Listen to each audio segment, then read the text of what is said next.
Olá, sejam bem-vindos ao curso de Java SE da Grande Porte. Eu sou o professor Nelson e vou te ensinar a programar em Java. Estamos na aula 5. Os tópicos da aula de hoje são Hard Coding, entendendo fórmulas, quantos cavalos e atividades de programação. Vamos começar então por Hard Coding. Hard Coding é a prática de colocar constantes em nossos programas. Mas como assim? Eu não posso colocar constantes? Claro que pode, mas você tem que tomar os seguintes cuidados. Se essa constante pode ter o seu valor alterado em épocas diferentes, então é bom que não seja uma constante e que sim seja uma variável. Por exemplo, π. Nós sabemos que π é um número irracional. Ele é 3.141592, etc. Vai até o infinito. Não tem uma regra para a formação do número π. Então, se eu utilizar π com duas casas decimais, nessa aqui na linha 12, eu usei para calcular a área do círculo, πr ao quadrado. Para fazer o r ao quadrado, eu multipliquei raio por ele mesmo, ok? Então, π está com duas casas decimais. Nesse programa eu só usei uma vez, mas eu poderia utilizar esse valor em vários pontos. Meu programa poderia ser imenso e eu poderia usar esse valor, 3.14, várias vezes ao longo do meu programa. Mas se num determinado dia alguém diz, olha, 3.14 só tem duas casas decimais, vamos aumentar para 5, vamos até o número 9 aqui, 3.14159, aí eu teria que alterar em todos os lugares onde 3.14 aparece, alterar para 3.14159. Olha o trabalho que isso ia dar. Então, o que eu poderia fazer neste caso? Criar uma variável, chamar essa variável de π e atribuir a essa variável 3.14. E aqui eu usaria a variável π. Se meu programa usasse π em diversos lugares, nesses lugares todos, eu colocaria a variável π. Se depois, no futuro, precisasse alterar a quantidade de casas decimais que o π utiliza, era só ir na variável e alterar lá. E isso iria refletir em todos os lugares que a variável é usada. Então, hard coding é o uso de uma constante que pode ter o seu valor alterado. É diferente, por exemplo, quando você calcula uma média, né, de duas notas. Você soma as notas e divide por 2. Esse 2 é uma constante, mas se são duas notas, você não vai dividir por 3, por 4, por menos 4. Você sempre divide por 2. Esse 2 é uma constante, mas não é hard coding. Tem outro hard coding nesse programa. Como a finalidade desse programa é calcular a área de um círculo, para calcular a área do círculo eu preciso do valor do raio. Então, eu vou calcular a área de um círculo de raio 2. Mas, e se agora eu precisar calcular a área de um círculo de raio 4? Olha só, eu teria que abrir o código-fonte, alterar de 2 para 4, compilar o programa e executar de novo, para obter o resultado da área de um círculo de raio 4. Esse valor do raio é um dado de entrada, é aquilo que o programa foi feito. O programa foi feito para calcular a área do círculo, eu tenho que passar para o programa o raio. Esse dado de entrada deveria ser obtido via teclado, alguém deveria digitar esse valor, e não ser uma constante aqui. Como nós ainda não aprendemos como fazer a leitura de dados via teclado, eu acabei colocando aqui como uma constante, mas isso é uma prática chamada hard coding. Esse dado ele pode mudar. Cada vez que eu executar o programa, eu posso ter um raio diferente para calcular a área do círculo, né? Então isso daqui não é uma boa prática, colocar o dado dentro do programa, ok? Então hard coding é isso, é o uso de uma constante que pode ter o seu valor alterado nas diversas execuções do seu programa, obrigando você a ter que alterar o programa, compilar para executar de novo. Isso não é muito bom de fazer, ok? Muito bem? Vamos para o próximo tópico. Entendendo fórmulas. As fórmulas aparecem em vários pontos do nosso programa. Vários processamentos utilizam fórmulas. Eu coloquei alguns exemplos aqui justamente para explicar o que é variável de entrada e o que é variável de saída. Se você olhar, essa fórmula tem um sinal de atribuição, né? O operador de atribuição, que a gente usa o sinal de igualdade, mas ele é o operador de atribuição. O que fica do lado direito é calculado, né? É processado, e o resultado atribuído à variável do lado esquerdo. Então, nessa primeira fórmula, a energia total é energia cinética mais energia potencial. A energia cinética e a energia potencial são variáveis de entrada, elas precisam de receber dados e elas são processadas e o resultado está na minha variável de saída ET. E e C precisam de dados, ET vai receber o dado durante o processamento, né, na operação aqui de atribuição. Aquela fórmula de Einstein, energia é massa vezes velocidade da luz ao quadrado. Em Java, a potência não é o chapeuzinho, ok? Aqui eu coloquei apenas para exemplificar. Então veja, a entrada é o M e o C. Eu forneço a massa, forneço a velocidade da luz, calculo, e eu tenho aqui a minha variável de saída, que é a energia. Força é massa vezes aceleração. Então, massa e aceleração, M e A, são minhas variáveis de entrada. E F é minha variável de saída, que é o resultado desse cálculo aqui. O volume de uma esfera é 4/3 de πr ao cubo. Né? Apesar de ter muitos números aqui, apenas o R é a minha entrada. Okay? Eu forneço o raio da minha esfera e calculo o volume dela. Toda essa conta, 4 dividido por 3 vezes π, já podia ser calculada e colocado o resultado aqui, ok? Mas eu deixei aqui para indicar como que é o cálculo. Então as fórmulas é isso. Toda vez que aparecer fórmula no seu programa, entenda que do lado direito do sinal de atribuição, do lado direito são as variáveis de entrada e do lado esquerdo fica a variável de saída, ok? Vamos ver um exemplo? Vocês têm várias atividades de programação para fazer nessa aula. A primeira é para calcular quantos cavalos são necessários para levantar uma massa de tantos quilogramas a uma certa altura de tantos metros num determinado tempo em segundos. A fórmula é essa. Cavalos é massa vezes altura dividido por tempo. Tudo dividido por 745,6999. Essa é a fórmula do cavalo vapor, né? A fórmula que até hoje nós usamos para determinar a força de um carro. Ao comprar um carro, você quer saber quantos cavalos tem um motor. Então, essa fórmula foi determinada, né? Essa fórmula foi criada para fazer uma equivalência entre a força de um cavalo, ok?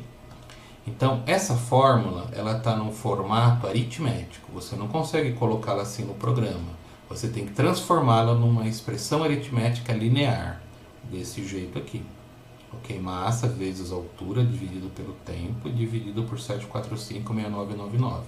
Como só tem multiplicação e divisão, e eles têm a mesma prioridade, e nesse caso é sempre feito da esquerda para a direita, não foi necessário o uso de parênteses, tá? Mas você poderia colocar alguns parênteses aqui para facilitar a leitura. O programa ficou assim, né? O nome do programa vai ser cavalos.java, né? Você cria uma classe pública cavalos, tem aqui o método main, declara suas variáveis, né? Massa, altura, tempo e cavalos. Aqui nós estamos usando hardcode, né? Não é uma boa prática, mas como nós ainda não aprendemos a ler dados do teclado, não tem outro jeito. Então, massa é 1000, 1000 o quê? Quilogramas. Então, mas você só põe 1000. Altura é 100 metros. Tempo é 10 segundos. Aqui está então a atribuição dos valores.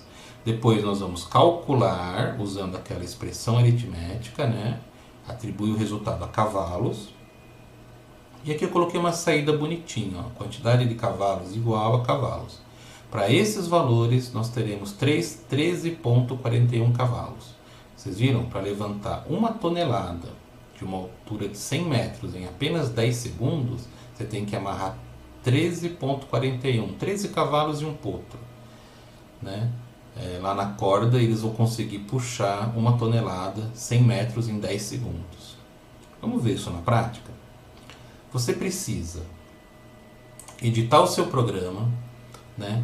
Então eu estou editando aqui o meu programa utilizando o meu editor de texto predileto, que é o Notepad++, né? O programa já está aqui editado, salvo, tudo bonitinho. Aí você entra lá no prompt de comando do Windows, né? Então, deixa eu dar um dir aqui, asterisco, cavalos.java. Então, meu programa cavalos.java está aqui. Você compila o programa com JavaC, né? Cavalos.java.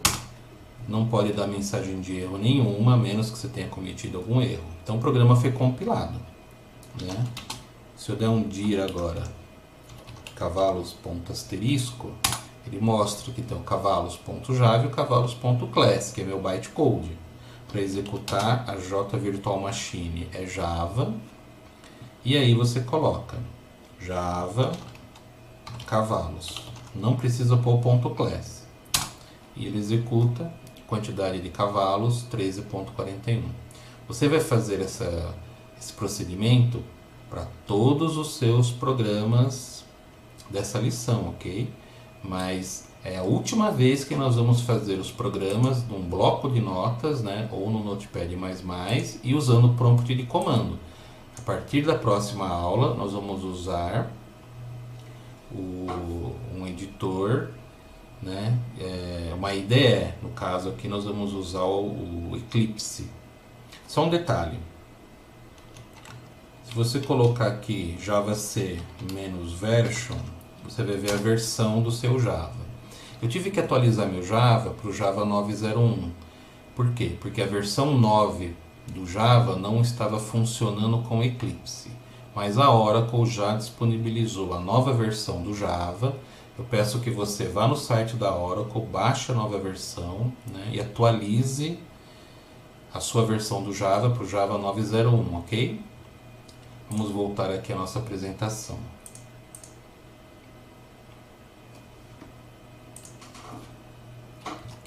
Os programas que vocês têm que fazer são esses. O primeiro programa, né, foi o do cavalo. A minha sugestão é que você faça o programa do zero, ok? Você viu aqui como que faz, mas tenta fazer do zero.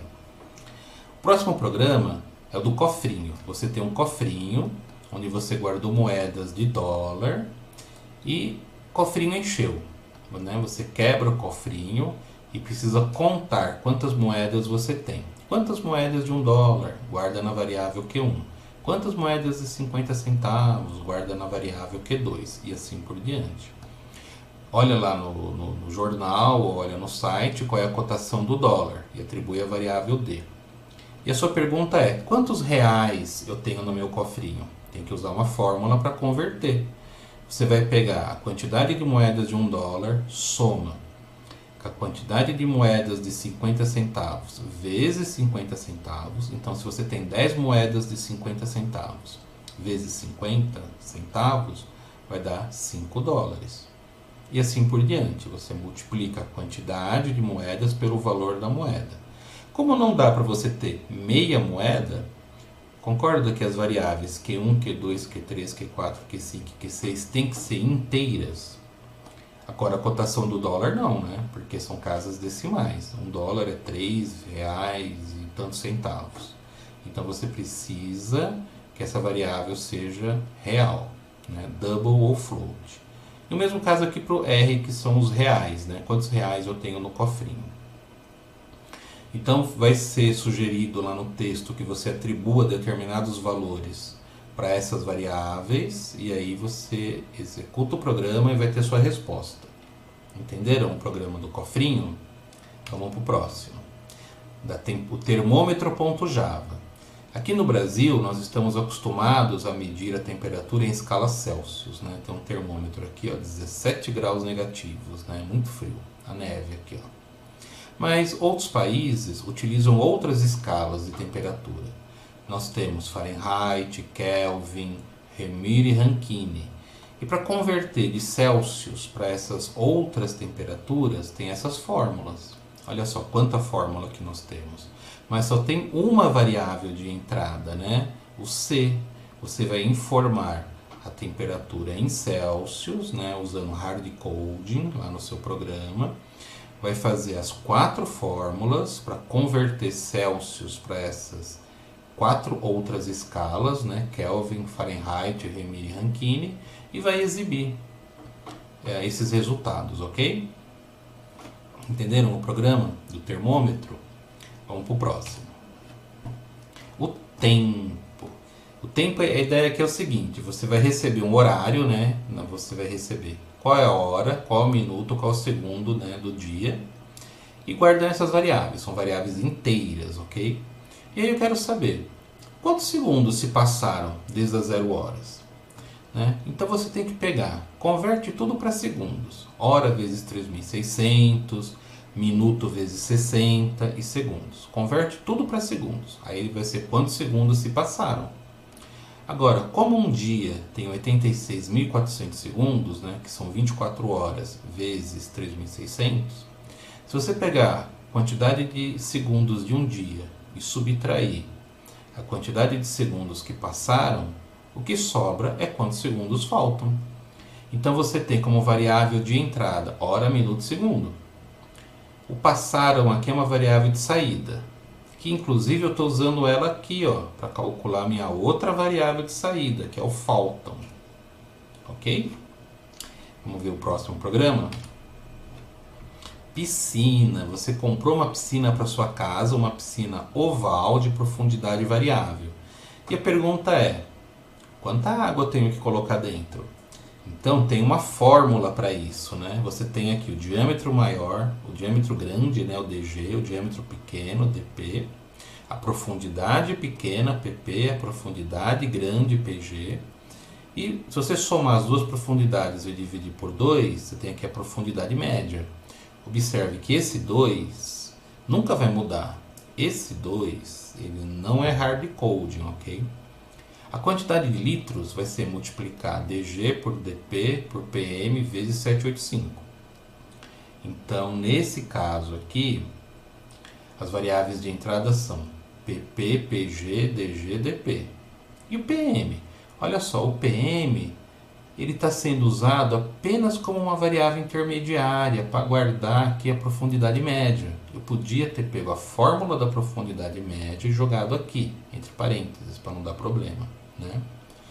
Mas eu resolvi simplificar a minha fórmula deixando o cálculo separado. Então minha única variável de saída nesse programa é QTD litros. Então ele vai me dizer quantos litros eu preciso colocar de água nessa piscina. Então lá no programa vai ser sugerido alguns valores, né, para as variáveis de entrada e você deve calcular aí a quantidade de litros. Entenderam o programa da piscina? Vamos para o próximo. A Páscoa. Gente, a Páscoa é um cálculo que é feito. A Páscoa tem que sempre cair num domingo. Né? Então você fornece o ano e descobre qual dia ou qual mês. Nossa, mas que fórmula complicada, né? Então, foi um astrônomo chamado Jean Meeus que fez essa fórmula. Na verdade, ele simplificou a fórmula que era usada desde a Idade Média. Então, imagina como que era a fórmula antigamente, né? Então, a variável de entrada aqui é ano. Você informa o ano, vamos supor, você informa lá 2018 na variável ano. E aí você pega ano, pega o resto da divisão por 19, guarda na variável A. Pega ano, divide por 100, guarda na variável B, e assim por diante.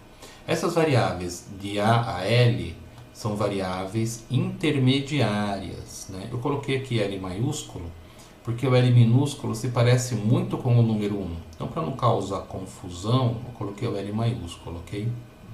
Então, a variável de entrada é ano, E as minhas variáveis de saída são mês e dia.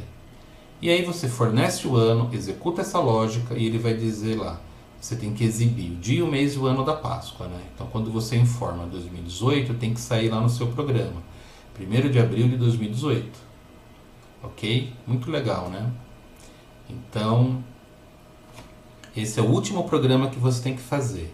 Vocês têm um trabalho grande aí pela frente, hein? Se esforcem, façam os programas, porque esses daqui são os fundamentos da programação Java. A partir da próxima aula, nós vamos ver classes, e aí os programas vão ficar mais interessantes, ok? Então é isso, leia a apostila dessa aula, façam os exercícios propostos lá no site. Nós temos 10 exercícios para você responder sobre os programas, então é bom que você faça os programas primeiro, ok? Antes de responder os exercícios. E assista às próximas aulas, fique sempre com a gente. E lembre-se, conte para os seus amigos sobre as nossas aulas. Obrigado e até mais.